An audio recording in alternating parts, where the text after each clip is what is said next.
Hello student. जी हाँ, पीके academic classes में मैं पीके पांडे आपका स्वागत करता हूँ। आज मैं लेकर के आ गया हूँ चैप्टर नंबर थर्ड, एनसीईआरटी का चैप्टर नंबर थर्ड, आब्यू, जिसे कहते हैं मैट्रिसेस या मैट्रिक्स। जी हाँ, आइए सबसे पहले इसका इंट्रोडक्शन के बारे में जानें। इससे पहले मैं आपको बता दूं कि ये देखिए क्लास 12 का कुछ सिलेबस में एनसीईआरटी का लिखा हूँ। कुल मिलाकर के आपके पास जितने भी चैप्टर हैं, उन चैप्टर में से पहला चैप्टर हम लोगों ने पढ़ लिया है। दूसरा चैप्टर प्रतिलोम त्रिकोणमितीय फलन पिछले वीडियो में मैंने कवर कर दिया है, उसका डिस्क्रिप्शन में लिंक होगा, आप वहां से वीडियो को देख सकते हैं।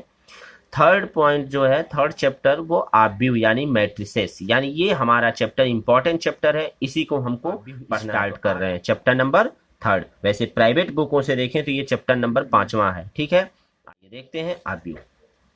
जी हाँ, आपके सामने ये आब्यू है। इस आब्यू में आप देख सकते हैं इंट्रोडक्शन। सबसे पहले इसका देखें कि इंट्रोडक्शन क्या है। तो इंट्रोडक्शन में देखते हैं, लिखा है आब्यू गणित का एक प्रभावशाली साधन है, यानी गणित की बहुत ही पावरफुल एक आपका साधन है ये। हाँ, तो क्या देखते हैं, जे जे सेलेवेस्टर ने पहले मैट्रिक्स शब्द का प्रयोग 1850 में किया था। बाद में आर्थर कैले इसे विधिवत रूप से आब्यू के सिद्धांत को प्रतिपादित किया। इसे कब किया उन्होंने? 1858 में इसका विकास किया। उसके बाद गणित में आब्यू का प्रयोग रैखिक समीकरण निकाय, यानी कि linear system of linear equation, आप जानते हैं ये लीनियर होता है, x प्लस वाई बराबर 2, ऐसे। ये देखिए लीनियर है ना, एक घात है और ये देखिए दो चर में है। तो कोई भी हो, एक चर हो दो चर हो, उससे मतलब नहीं, रैखिक समीकरण, यानी इस तरीके से समीकरण देना होना चाहिए, यानी ax plus B Y plus C बराबर 0, यह रूप है। तो हल करने के लिए इसका प्रयोग किया गया आब्यू का। आजकल आब्यू का प्रयोग नेटवर्क तथा गुप्त संदेशों को एक स्थान से दूसरे स्थान तक प्रेषित करने में किया जाता है, यानी नेटवर्क प्रोसेस को एक जगह से दूसरे जगह तक ये एक सिंबल के द्वारा भेजा जाता है।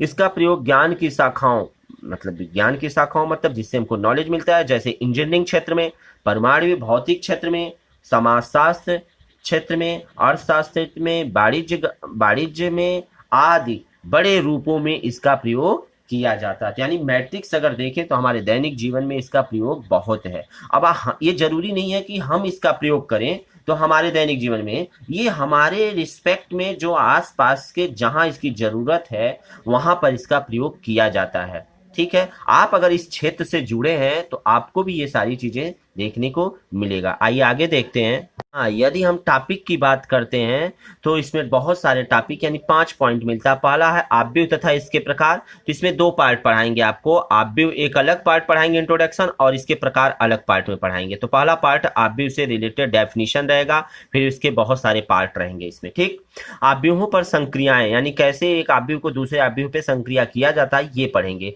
आव्यूहों का गुणन यानी गुणा, ये इंपॉर्टेंट फैक्ट है आपके लिए, इससे क्वेश्चन खूब पूछा जाता है। आव्यूह का परिवर्त सममित तथा विषम सममित आव्यूह, ये भी इंपॉर्टेंट है, इससे भी क्वेश्चन पूछता है। उसके बाद प्रारंभिक संक्रियाओं द्वारा आव्यूह का व्युत्क्रम, ये भी पूछता है क्वेश्चन। तो इससे बड़ा कम क्वेश्चन पूछे जाते हैं, बट ये बहुत इंपॉर्टेंट आपके लिए भी है। ठीक है, क्योंकि जब भी पूछेगा तो बड़े मार्क्स में ही पूछता है। तो आइए अब हम पढ़ते हैं सबसे पहले आव्यूह क्या है। जी हाँ, ये हमारे सामने आ गया आव्यूह। आव्यूह है क्या? तो मैट्रिक्स कहा जाता है संख्याओं अथवा फलनों की आयताकार सारणी, जिसे रेक्टेंगुलर एरे बोलते हैं, को आव्यूह कहते हैं। जैसे भाई देखिए, आप देखे होंगे दो तरीके से, कि ये क्या है, छोटा ब्रैकेट, ये क्या है, मझोला ब्रैकेट, और ये क्या है, बड़ा ब्रैकेट। ठीक है ना? तो बड़े ब्रैकेट को इस तरीके से, बहुत मतलब बड़ा ब्रैकेट मतलब जब भी होगा तो ये इस तरीके से ही होगा, लेकिन ये इसका रूप ऐसे भी धारण कर सकते हैं, यानी बड़ा भी हो सकता है, को आव्यूह का रूप कहते हैं। अब नोट में जरा देख लें, यदि हम आव्यूह को देखें तो इसके संकेत, जो ये संकेत है, यही ना है आयताकार सारणी। देखिए आयत के जैसा दिख रहा है, तो आयत के जैसा दिख रहा है। अरे आयत ऐसे ही नहीं होता है, आयत ऐसे ही तो होता है ना। वर्ग तो ऐसे होता है, वर्ग एक दूसरे के बड़ा, लेकिन आयत थोड़ा सा बड़ा, एक पतला होता है। एक मतलब एक लंबाई बड़ी होती है और चौड़ाई थोड़ी सी पतली होती है, तो लंबाई और चौड़ाई जिसमें कंटेंट करे आयत, तो आयत के जैसा दिख रहा है। तो इस आयत को हम ऐसे भी लिख सकते हैं, यानी ये आकार भी दे सकते हैं। कहीं कहीं पर बहुत सारी बुकों में ऐसा भी मिला है आपको। इसके बाद आप ये डबल डबल इस तरीके से, 2 पाई इधर 2 पाई इधर, ऐसे भी दिया जा सकता है। ये तो थोड़ा छोटा छोटा दिए हैं, थोड़ा बड़ा बड़ा के रूप में ऐसे प्रदर्शित किया जाता है। जी, जी, उसके बाद यदि हम देखते हैं कि आव्यूह का निरूपण कैसे करते हैं, यानी एवं उसके अवयव क्या-क्या होते हैं, तो देखिए अभी तो खाली दिख रहा है, अभी इसके अंदर कुछ लिखा भी जाएगा। देखिए, आव्यूह का नाम अंग्रेजी के बड़े अक्षर capital A, B, C, D इस तरीके से होता है, इससे प्रदर्शित करते हैं तथा संख्याएँ जो आव्यूह का निर्माण करती हैं, मतलब जो इसको बनाती हैं, इस आव्यूह को जो बनाते हैं, उस आव्यूह को उसका क्या कहते हैं? अवयव कहते हैं। क्या कहते हैं? एलिमेंट। और एलिमेंट को कैसे दिखाते हैं? जी, एलिमेंट को इससे अंग्रेजी के छोटे अक्षर ए बी सी से प्रदर्शित किया जाता है, या इसे ए बी ए केवल लिख दीजिए और A11 A12 A13 A14 A21 इस तरीके से समथिंग समथिंग होता है आदि द्वारा निरूपित किया जाता है। आव्यूह में उपस्थित अवयवों से बनी क्षैतिज रेखाओं, यानी आव्यूह में जो उपस्थित है ये सब, इसमें क्षैतिज जो रेखा है, जो क्षैतिज रेखा है उसे पंक्ति कहते हैं यानी रो कहते हैं, तथा ऊर्ध्वाधर रेखा को स्तंभ यानी कि कॉलम कहते हैं। जैसे जैसे मान लीजिए ये मैंने दिया, ये आपके पास आव्यूह का रूप है, इसके अंदर ये मैंने A11 A12 A21 A22 A31 A32 इस तरीके से ये जो लिखा गया ये इसका अवयव कहलाता है। यानी कि आव्यूह का अवयव क्या है? A11 अवयव है, A12 भी है, A21 भी है, A22 भी है, A31 भी है, A32 ये सारे अवयव कहलाते हैं। अब इन अवयवों में देखें तो कह रहा है जो क्षैतिज, क्षैतिज मतलब ऐसे, ये होता है क्षैतिज, और ऊर्ध्वाधर मतलब ऐसे, ये जो ऐसे ऊपर से नीचे होता है। क्षैतिज मतलब बगल, मतलब बाएं से दाएं, और क्षैतिज ऊर्ध्वाधर मतलब ऊपर से नीचे, यानी किसे हम, तो इसे हम पंक्ति कहते हैं। और इसे क्या कहते हैं? जो रेखा ऊर्ध्वाधर होती है इसे स्तंभ कहते हैं। तो देखिए ये जो है ये क्या कहलाती है? पंक्ति कहलाएगी। ये क्या है? पंक्ति कहलाएगी। ये क्या है? पंक्ति कहलाएगी। तो देखिए इसे पहला पंक्ति कहते हैं, जिसे हम R1 से लिखते हैं, पंक्ति मतलब रो, यानी R1 से लिखते हैं। इसे दूसरा पंक्ति कहते हैं। इसे यहां से लेके पूरा जितना इसमें लिखा हो ऐसे, तो ये दूसरा यानी R3 है। ठीक, इसी प्रकार से यदि हम देखें ये ऊर्ध्वाधर, ये देखिए रेखा ऐसे खींचे थे, देखिए नीचे की तरफ ऐसे रेखा है ना, तो देखिए एक यहाँ पर यानी पहला स्तंभ है, ये दूसरा स्तंभ है, यानी जिसे C1 और C2 कहते हैं। तो याद रखिएगा, जरा यहाँ पर मैं आपको दिखा दूं, एक और एग्जांपल दिखा देता हूँ। इस एग्जांपल में आप देख सकते हैं A बराबर, सबसे पहले इसे A लिखते हैं, कैपिटल A B C कुछ भी लिख दीजिए। तो A बराबर ये देखिए 1 2 3 4 5 6, तो ये क्या है? रो है, तो इसे हम R1 कहेंगे। ये क्या है? R2 है। ये क्या है? C1 है। ये क्या है? C2 है। ये क्या है? C3 है। तो इस प्रकार से आप देख सकते हैं रो और कॉलम दिखाया गया है। तो जरा आप कुछ नोट देख लेते हैं, नोट क्या कर रहा है। आव्यूह के व्यापक रूप को यदि हम इसको लिखते हैं तो A बराबर ऐसे ब्रैकेट बना करके, मतलब ये आयताकार, इसके अंदर AIJ लिख देते हैं। I का मतलब होता है और J का मतलब क्या? तो I मतलब पंक्ति होता है और J मतलब स्तंभ होता है। याद रखिएगा, जब भी इस तरीके से लिखा जाए तो जो सबसे पहले लिखा जाता है उसे पंक्ति कहते हैं, और जो बाद में लिखा जाता है उसे क्या कहते हैं? स्तंभ।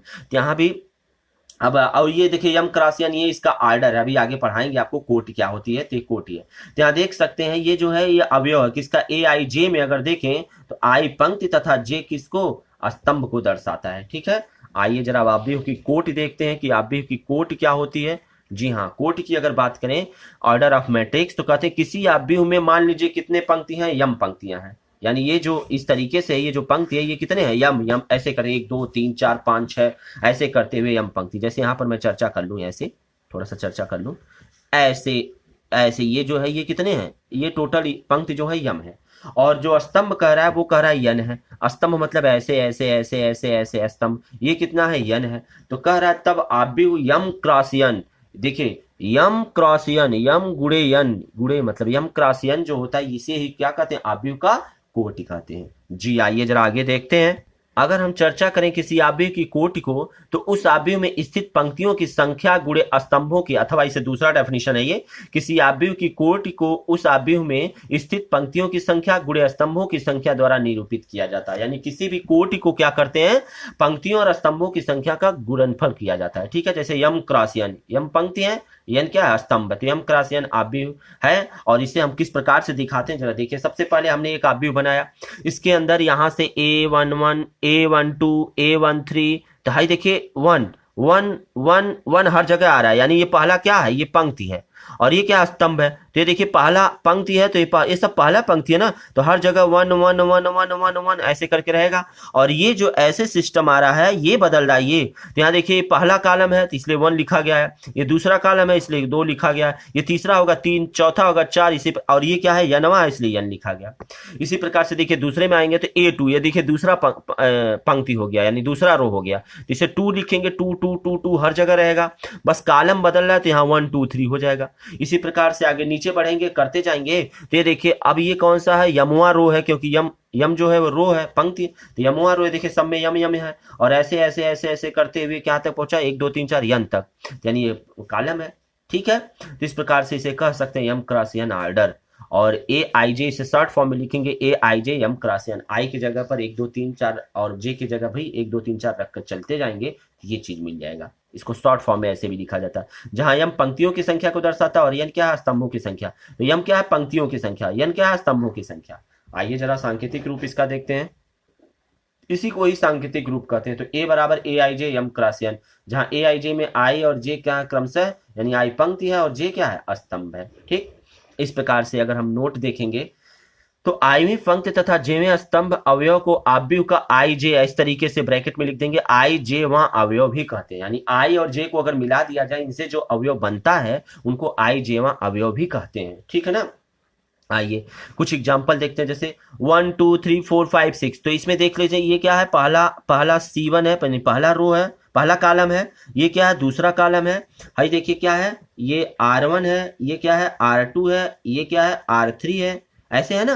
तो देख सकते हैं सबसे पहले इसका आर्डर पूछ रहा है, तो आर्डर क्या होगा, आप देख सकते हैं सबसे पहले क्या लिखते हैं, यम गुणे एन, तो यम मतलब पंक्ति लिखेंगे और यन मतलब आपका लिखेंगे स्तंभ। तो यम इसमें कितने हैं, यम मतलब पंक्ति कितने हैं, तो 1 2 3, तो लिखेंगे 3, अगुड़े स्तंभ कितने हैं, 1 और 2, तो लिखेंगे 2, तो 3 गुणे 2, ये नहीं कहेंगे 3 दूनी 6, 6 मत कह दीजिएगा, 3 गुणे 2 बराबर 6 मत कहिएगा, गलत हो जाएगा, ये ऐसा नहीं होता है, ये तो इसका मान है। तो आर्डर बताने के लिए हमेशा मल्टीपल के रूप में ही लिखा जाता है। ठीक है, वैसे कह दिया जाए चिन्ह यहाँ हमेशा रहेगा तभी ये आर्डर को दिखा पाएगा, ये मत कहे 3 दूनी 6 कर दीजिए आंसर, नहीं गलत। तो 3 गुणे 2 क्रम का आव्यूह है, 3 मतलब ये पंक्ति है और ये क्या है आपका स्तंभ है। ठीक है ना, इसमें आप बता सकते हैं, जरा इसमें बताइए तो इस एग्जांपल में क्या होगा। तो सबसे पहले देख लीजिए पंक्ति कितने हैं, 2, तो 2 हो जाएगा, स्तंभ कितने हैं 3, तो 2 गुणे 3 क्रम का भी हो जाएगा। क्लियर हो गया, यानी कोटि को आप अच्छे से समझ गए, क्रम मतलब कोटि होता है, आर्डर होता है, तो आर्डर और को अच्छे से आप समझ गए होंगे। आइए जरा दूसरा एग्जाम्पल आपको मैं दिखा दूं, दूसरा एग्जाम्पल क्या कर रहा है, आव्यूह केवल किसी व्यवस्था से संबंधित सूचना प्रदान करता है, यानी आव्यूह किसी व्यवस्था से संबंधित जो व्यवस्था दिया गया उसकी सूचना प्रदान करता है, आव्यूह का कोई निश्चित मान नहीं होता, याद रखिएगा। आइए जरा कुछ एग्जाम्पल मैं इससे रिलेटेड आपको दिखाता हूं। जी हाँ, कुछ एग्जाम्पल की यदि हम चर्चा करें तो कहते हैं यदि किसी आव्यूह में 12 अवयव है, 12 अवयव हैं, तो संभव कोटियां क्या होंगी, इससे 11 अवयव हैं तो कोटियां क्या होंगी। तो देख सकते हैं, हम जानते हैं कि यम क्रॉस यन कोटि को आव्यूह का कोटि कहते हैं, तो इसके अवयव यम और यन के रूप में होते हैं, अतः 12 अवयवों के आव्यूह निम्नलिखित कोटि के हो सकते हैं। जैसे क्या हो सकते हैं, सबसे पहली बात 12 अवयव है, इसका मतलब एक इसमें पंक्ति हो सकता है और 12 इसमें क्या होंगे, स्तंभ होंगे। तो पंक्ति का मतलब 1 2 3 4 5 6 7 ऐसे करते हुए, यानी आप देख सकते हैं डैश डैश डैश ऐसे 12 तक जाएगा। तो ये देखिए केवल एक कट रो है, इसमें पंक्ति एक ही है और इसमें स्तंभ कितने हैं, 1 2 3, ये सब स्तंभ है, यानी 12। 2 गुणे 6 भी बन सकता है, 3 गुणे 4 भी बन सकता है, 4 गुणे 3 भी बन सकता है, मतलब 12 आने चाहिए। 6 गुणे 2 भी बन सकता है, 12 गुणे 1 भी बन सकता है। ठीक है, 3 गुणे 4 का मतलब 3 गुणे 4 मतलब जैसे 1 2 3 4 5 6 7 8 9, ये देखिए 3 बन गया और इसे 1 2 3 ऐसे बढ़ा दीजिए, तो ये देखिए 3 ये हो गया और 1 2 3 4 ये हो गया, तो 3 गुणे 4 क्रम का बन गया। तो ठीक है, इसी प्रकार एक आव्यूह जिसमें कुल 11 अवयव हैं, इसको 1 गुणे 11 अथवा 11 गुणे 1, क्योंकि इसका कोई 11 का कोई अभाज्य गुणनखंड नहीं बनता है, इसलिए इसको केवल 1 गुणे 11 करिए, चाहे 11 गुणे 1, मतलब चाहे ऐसे लंबा करिए और चाहे ऐसे करिए, बात एक ही है। आइए जरा देखते हैं दूसरा एग्जाम्पल क्या कह रहा है। दूसरा एग्जाम्पल कह रहा है कि आव्यूह दिया हुआ है के लिए सबसे पहले आव्यूह की कोट लिखिए। कोट बताइए जल्दी से क्या होगा, तो पहले रो गिनते हैं ना, तो 1 2 3, तो 3 और 1 2 3 4, 3 गुणे 4, तो 3 गुणे 4 इसका कोटि हो गया। ठीक है, देख सकते हैं 3 गुणे 4 आंसर में दिया हुआ है। तीन पंक्तियां और 4 स्तंभ है, इसलिए अवयव की कोट क्या हो जाएगी 3 गुणे 4। अच्छा, दूसरा कह रहा अवयवों की संख्या ज्ञात कीजिए, अवयव इसमें कितने हैं। तो अवयवों की संख्या ज्ञात करने के लिए फटाक से आपसे बताया गया, इसका मल्टीपल करके निकाल देते। तो 3 गुणे 4, इसलिए 3 गुणे 4 बराबर क्या हो जाएगा 12, यानी 12 अवयव गिन लीजिए, 1 2 3 4 5 6 7 8 9 10 11 12 हो जाएंगे। अच्छा, तीसरा क्वेश्चन कर रहा है अवयव A11 A31 A23 और A32 के मान ज्ञात कीजिए। सबसे पहले A12, 1 का मतलब ये पंक्ति है, 2 का मतलब ये आपका स्तंभ है, यानी कि रो और स्तंभ। तो पहले रो में और दूसरे स्तंभ में, पहले रो में और दूसरे स्तंभ में, यानी यह मान हो जाएगा -3। तो देख सकते हैं, यहां से निकाल सकते हैं आप आराम से, कुछ करना नहीं है। A12 प्रथम पंक्ति और द्वितीय स्तंभ का मतलब -3।